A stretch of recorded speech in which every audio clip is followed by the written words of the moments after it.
Hello there. It's just after 8 o'clock on a Monday night. Yes, Paul McDevitt here on the Monday night chat sessions live from our studio in the northwest of Ireland at a secret location. We'll not give too much away in case headers land up the door or something because God only knows the country's coming down with them.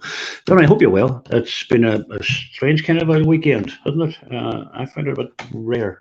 But anyway, a lot of people struggling at the moment, but hopefully we're getting there shortly. Weather great for snow. We were out with the grandchildren, snowing down parts of Strabane that don't normally have snow. Some people call it a golf course, but we just took advantage of it because the fact it's closed down. I have one special guest with me tonight, and I'm delighted because this lady's been up with us loads of times, and I don't know how she's coping in lockdown because this woman has an energy of just shame the best of us. And I say hello and welcome in to Bridging Carr. There we are. Hello, Paul. Hello, Jimmy. Great to be Jimmy's in the here. background.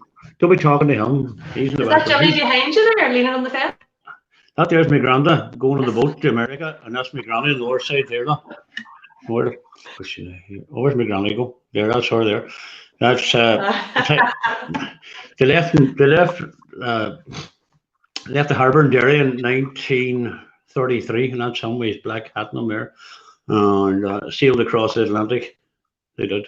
And if you believe that, if you believe that, you believe anything. I know it's two paintings away, but I know where she got them. I think he was too young to be your granddad now, to be fair. Thanks. Come here, how's things?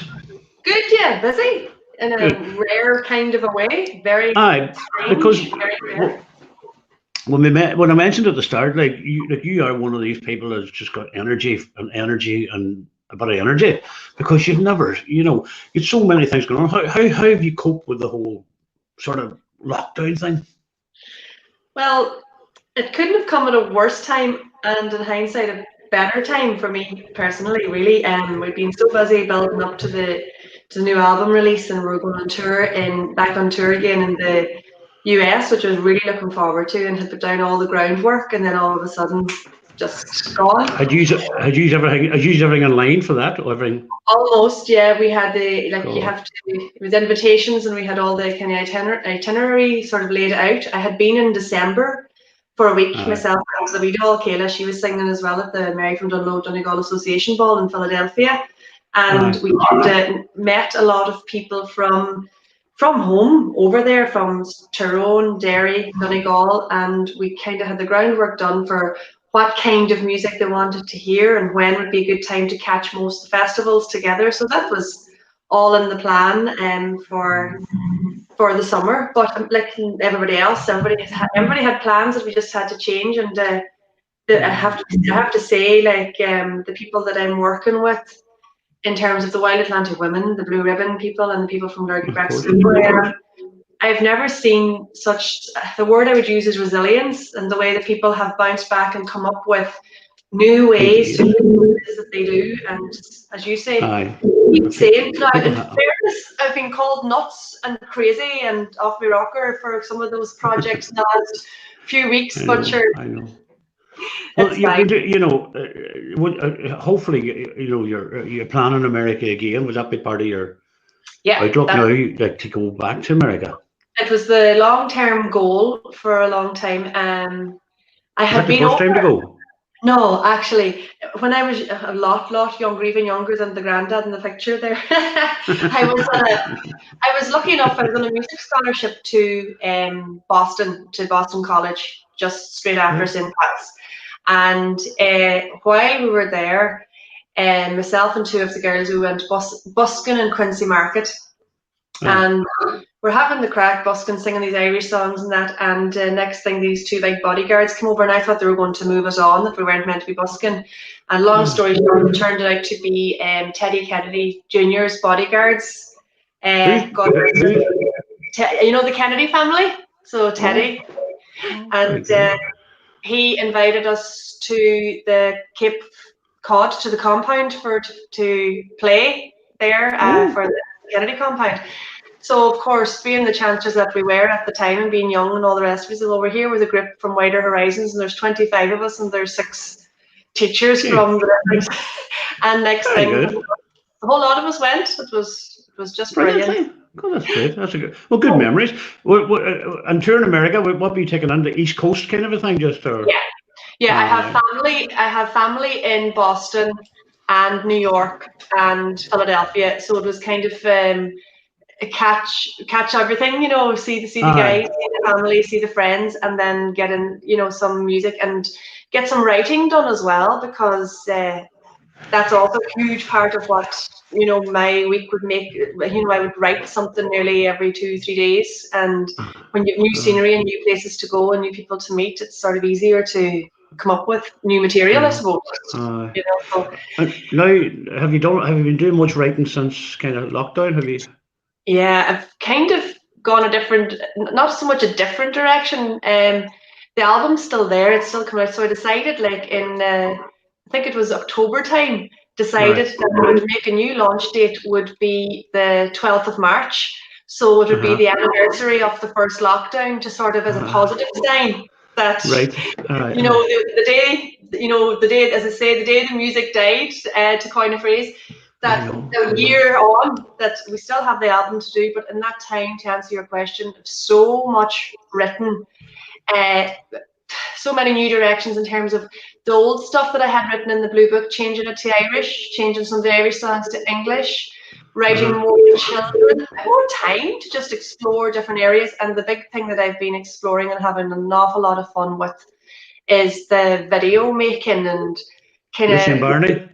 Lucy Barney as well, yeah. Have you seen that? I've seen it.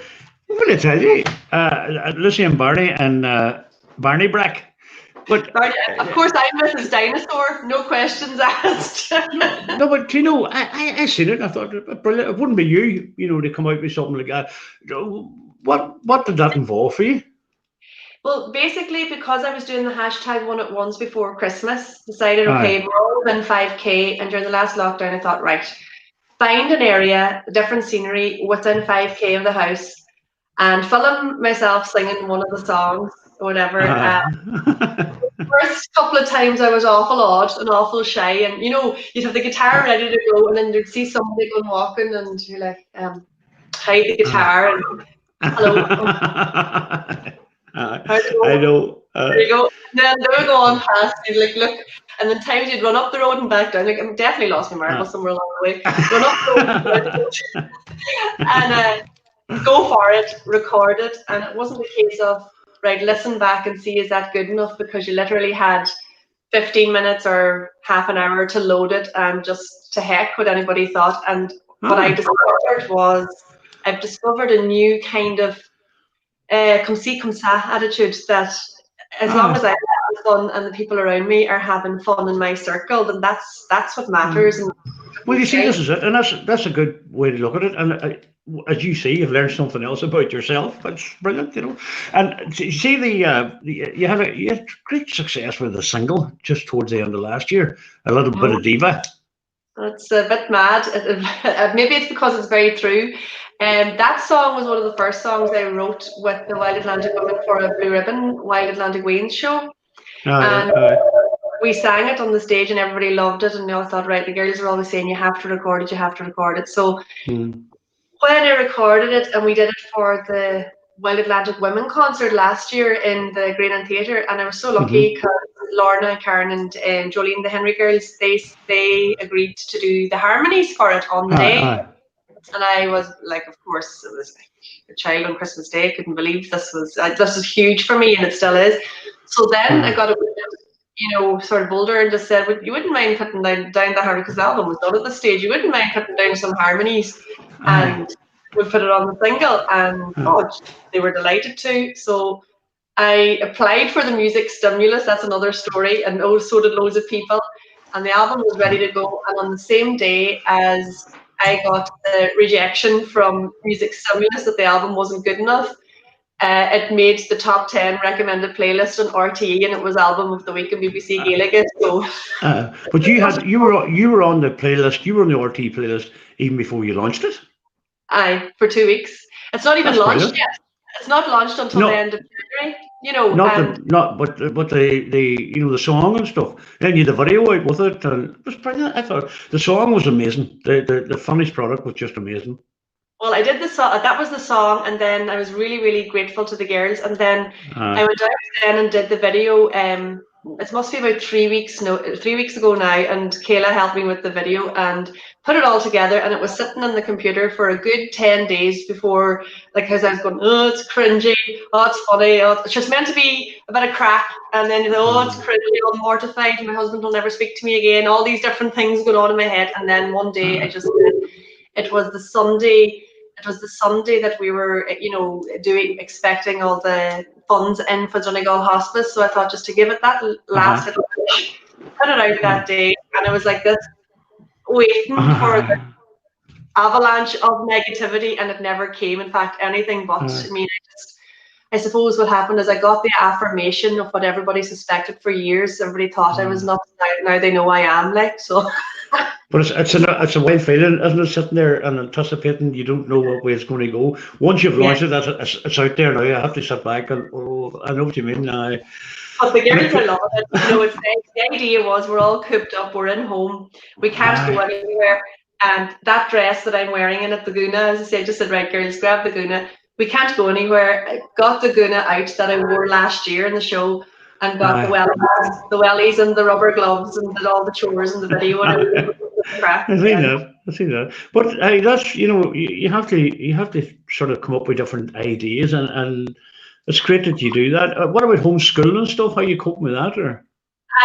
It's not the same as being in school and beside them, and definitely not. But I also know that's the same for the children, and then of course with my own kids here as well. Like, it's really, you have Ben's in second year in Galway, so he's online in one room. I'm online in here. Kayla's online upstairs, and then I'm getting these kind of texts, and we've arranged I'm job sharing, which is brilliant. So my job share partner and I, and indeed all the staff, we have a great system going now where we can reach out to them. We can do the wee Zoom like this. We can do the Zoom. We can do the WhatsApp. But you have to be so careful as well not to overload, because not every child has the same, way of learning. Or the same thing going on at home. So that's where Lucy and Barney came out of, because I'm resourced. So in our school, there's all sorts. In every school, there's all sorts, from learning English, learning maths, learning to speak English, learning to be calm in situations, like lots of different needs. So I just came up with that Lucy and Barney are two fictional characters, Lucy Lurgy and Barney Brack, and that they will provide the platform for all those children and the teachers and parents to communicate, just come together, communicate, and do a program every week for how you find the reaction to that? Oh, fantastic! I just can't believe it. I mean, to me, it was just to reach. It was only supposed to reach our own children at school, and plus it was given, it was given our kids, and it was given Kayla, a focus, something else to do just for the next few weeks. But I'm blown away. Like, there are there's news companies and everything that have been in touch, and they want to find out more about it and all that as well. So we're quite excited about that. But the huge thing that I have to say here is, there's a child, and I know he won't mind me naming him, but like, if lockdown hadn't have happened, we would never have known that this child had this talent. He's 9 years of age. His name's Dean Murray, and he has done, with Kayla, he's done most of the digital art. And like, at 9 years of age, to be able to come up with the ideas, and his mum, so supportive, the family are so supportive, and it doesn't matter what you throw at him, just to say, right, well, here's an idea. He'll come back to, in fact, an hour before I come on here, we were discussing this week's idea, and I was showing him with the thing turned around, I was showing his mum, with the phone turned around, I was showing his mum and him the video program that I use, and how I could get an Egyptian music for Egyptians and blah, blah, blah. And he interrupted me, and he says, well, actually, I think I could teach you a thing or two about video producing. And I roared laughing, because he's right. Learning. We're all learning from one another. What you're saying there is, that's a talented, it's a one positive story of the COVID, because you might never have hacked into that idea. You might never have brought that out of that young person.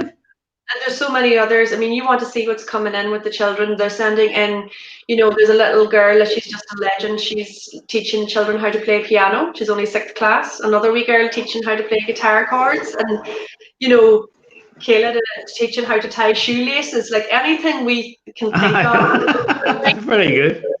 For children, that it's a whole mixed bag. And then, of course, it has to end with a prayer. Every episode has to end with a prayer. So we had Sue last week and Erin this week doing their little prayer, and the reaction to that is amazing because, I just thought it'd be cute to put in, but people I'm meeting, like grandparents, online or whatever, they're like, oh my God, just to see the wee innocent faces saying their wee prayer at bedtime, and I know. It's a nice thing. It's a community thing, It's sort of like, the homes of Donegal, when we did that with the girls, with the Wild Atlantic women. That was a real community thing because everybody we all went out to their own places, their own homes, sang their own lines, sent it all back to me. They all did their own thing, and it's only like I describe it as just tying the string on the bag. They're coming up the stuff, and Barney and Lucy sort of the same thing. Like the children are just running with it, and the teachers and the staff and the community, and it's just brilliant to keep us going until such times as we can do it properly. I mean, the children are already asking, "Can we do this when we're back at school?" And do you think when it goes back to school, and do you think there'll be things you've taken from this lockdown thing forward as education goes forward? 100%. Absolutely, 100%. Especially the different learning styles and the different learning backgrounds and the different learning, like the houses that have, children getting homework and all that. The houses that have maybe 3, 4, 5 children in the house, maybe a grandparent, maybe, and then the child that's gone home. There's nobody else in the house, only just mommy or daddy or whatever, and they all have different levels of attention being given to them and all different levels of learning. So I think that's a positive because it means that all of us can differentiate and include everybody in a better way than we only thought we were before. I think I think so too. But I know by looking at my son and daughter-in-law and their 3 children, and both of them work from home, and the 3 children are schooling at the minute. I only thank the Lord because I stopped being able to cope with my children's homework when they're in about P5. After that, I was like, Jesus knows, this is too much for me here. I couldn't cope with Bridget. I don't know what I'd do. I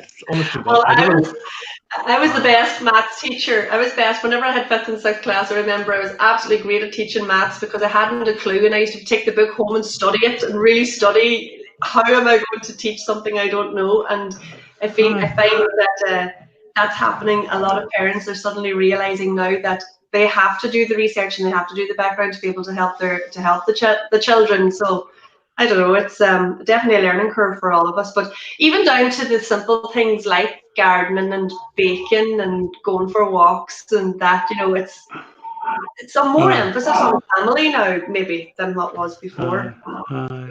Well, I know from my perspective, you definitely see things different. You definitely have a different appreciation of things, and hopefully we can come out on the fireside and get back to making good music and new music. What are you doing? Any online tuition, music wise? Are you doing any lessons, or have you done that? What I'm doing, rather than overwhelming the children from Blue Ribbon and the Wild Atlantic Wains, what I do every so often is I'll send out a WhatsApp group text, right, here's a song that we're going to be doing, or here's a drama that I'm writing, or here's whoever wants in, let me know, and then I'll create the parts and create the brilliant around it. So that gets the mind thinking, doesn't it? It really gets them thinking. Yeah, and we're at the moment we're looking at the legends and that. How St. Bridget's Day is coming up, St. Patrick's Day is coming up again, and just as they call them, kill the local, saint, and not just saints and that, but the hiring fair. Even just down to the statue at the Market Square and stories. Trying to get the children to get stories from their parents and grandparents about Letterkenny or wherever, Donegal or wherever, that they could tell their children, that they're kind of passing on the stories a little bit better, So I know. that's kind of good on as well. So I have Kayla's, my mother-in-law she'll be 95 on St. Bridget's Day. Bridget. And funnily enough, her name's Bridget. She actually has loads of songs, old songs that she learned at school. And when you want to hear, she gave me a list one time of these songs, and I was to research. That was all just before lockdown as well. I was to research these songs, we record them so that Kayla could sing them, and that she would sing the songs that her granny sang, and vice versa. So and Dad doing the same. Just trying to pass on. That the children see the importance of that. It doesn't have to be just what's in the charts and what's now. That's right. I remember we had a teacher in school. I love that. I love old songs. Oh, I love them too. Brought back because like as you say, you've got them songs there now. You could possibly give them another lease of life on down the road, whereas it could be lost in history forever, which is a pity too. It's a pity. It is true, and there's so many lovely songs around here. Like I only discovered about Garton Mother's Lullaby. That's one of my favourite songs now that Kayla sings. Didn't know it existed until recent years, and we were doing the Wild Atlantic Women concerts, and I get very excited when I find songs from, or even poems from our area. It kind of, I suppose that's where the album title came out of, is roots. So it roots you, it grounds you, to have a handle on those songs. I can appreciate that, and I know where you're coming from, because I love to hear old songs you go and then get a wee bit of the history about it and find out. And I just love that. I've always loved that. I'm going to say Roisin Mellon. Hello, Roisin. Martina Patterson says hi, Paul and Brie Jean. Kieran Duffy says hello, Kieran. Ronan Gallagher is always hello to you. Hi. Brighter days ahead. And Julie Meany, hello to you. Thank you very much indeed. That's people just saying hello, No, but we must the crack with the new music and stuff. We're getting, the thing about us, a lot of people are still making good music, and that's good. And as I say, every Monday night here, my heart goes out to people who are just, who've lost it.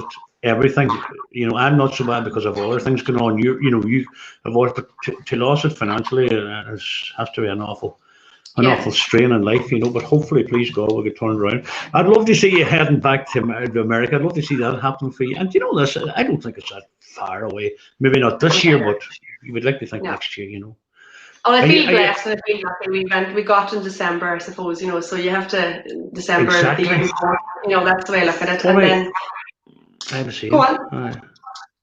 But we'd like, as I say, this new year, maybe we make it an odd festival. You miss the gigs, hey? You miss the whole. I just miss getting out.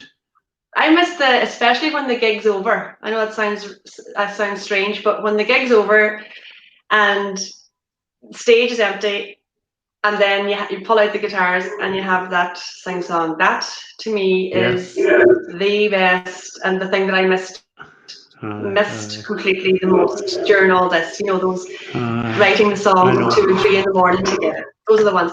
But if I could just say, there's the concert that we have on YouTube is called Wild Atlantic Women Cozy by the Fire, and I was asked on John Breslin's show there when we were doing the concert, and he thought that the girls in the team thought that we had a song called Cozy by the Fire. And we didn't. So that night, or that evening when we come off that call, some teacher that used to be in the girls' school in Letterkenny contacted me through Facebook about, God, this is great, blah, blah, and really just positive. And I asked her because she's a poet, and how are you getting on writing poems and all? She said, I haven't written a word since lockdown. I said, right, well, I have a job for you now. Me and you are going to write a song called Cozy by the Fire, and that's the song that I have for you today.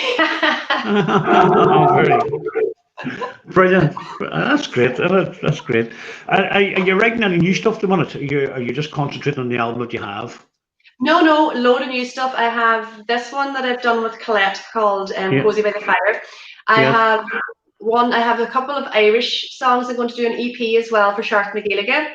And it's going to be collaborations with other female singers from the wall, and the first one is Sean McGee with Hannah McFadden from Gidor, and just writing songs. I really like when you can collaborate with other people.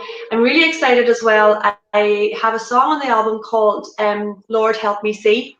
It's it's down already. And after what happened with the Henry Girls, only yesterday I reached out to a gospel choir, a real authentic African gospel choir, to say, look, I've got this song, and I think it'd be amazing if you did some harmonies to it. No harm done if you don't want to. And literally, he said, send it to me. And I sent it to him, and literally within 10 minutes, love the song. Can't wait to get started. I'll give you a call. So, yeah, so I'm really excited about that. Well done. You just have to put it out there. We'll have to, that's another road then, you say, another avenue, another style of music. For you, that's brilliant. We'll look forward to the end product, and that we definitely do. That's brilliant. Really, really delighted with that. But as always, it's lovely to catch up with you again. We missed the crack, but I knew you'd be a powerhouse of energy, and I knew you'd be directing that energy in another direction. It was just mad getting to find out what direction you were going at the minute, you know what I mean? So you have you certainly lightened up on Monday night for me, so thanks very much. Thank you. Thanks for having me, and you never know which way the wind blows with me. This is it, Please God, we'll be back up in Highlands, and you'll come up as always, and we always enjoyed your company. And as I say, thank you. there was Bridget Carr coming along with something. It was never the same as the last time. It was always something fresh and new, and we loved that, So listen, thank you.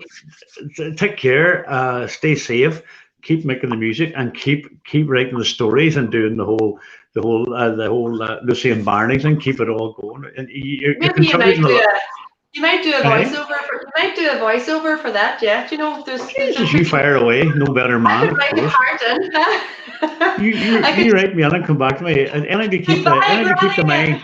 Running across the sea to the Atlantic. Bye now, darling. As I say, that just keeps my mind active on a Monday night. So if I can get my mind active on a Tuesday night, fire away, let me know. You'll be sorry to agree to this now. I'll soon get a character for you, Paul. Thank you. There's many a character I can put on now. Come back to me. You know where I am. Listen, look after yourself, right? And stay safe. And thank you very much, Bridget. That's Bridget Carr. God, a powerhouse of energy as always. And as I said to you before, Bridget has different, not strings to your bow, but she has this energy that she can diversify. And what is he talking about diversifying? Let's get where is Jimmy? Jimmy was there a month ago. Where is he? Where he is? Let's see. Oh God, I don't know where are you now, Jimmy? Well, Jimmy's gone. Jimmy, you gone? Where is he? I don't know. Jimmy must be gone. Jimmy's having problems with his Wi-Fi tonight. I know that. But anyway, listen. I hope you enjoyed. Bridget is great crack. Great crack. Check out her music, and you're not be disappointed. Her a little bit diva is on. It's available on Spotify. It's available on. iTunes and all them other things, and you can listen to it, as I say, on Spotify. But you never know, maybe a part for me in a wee book sometime. Jimmy's waiting to get on. Jimmy, I can't see you. I don't know where you're. It says my name there, Jimmy. Oh, let's see. I'll try again, Jimmy. No, that says me. How the hell could I be on twice? I know what I've done, Jimmy. Honest to God. No. We'll just see. Oh, Jesus, where am I now? Oh, there me back again. But anyway, listen. Jimmy had calendars from the four of us.